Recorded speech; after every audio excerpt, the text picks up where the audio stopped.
আব্বা তুমি কি কইলা? করি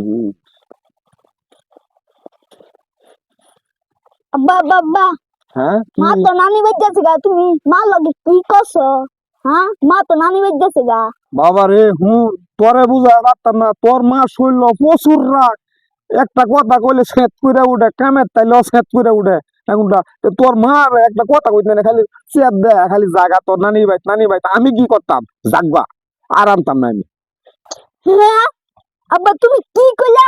আমি যদি বিয়া করি তো আমার বউ তো রাগ করে যাইবো গা, পরে আমার মা তো রাগ দেব। বাবা রে, তুই যে কথা কইছস, তুই দেখা যায় আমার কষ্টটা বুঝছস, ঠিক আছে? তে তোরে বুঝবো বিয়া করাই, জান না হুন না বুঝা, তোর মা তোর মার মতন পাগল বিয়া করাইতাম তোরে, ঠিক আছে? তুমি আমার আব্বা। যাও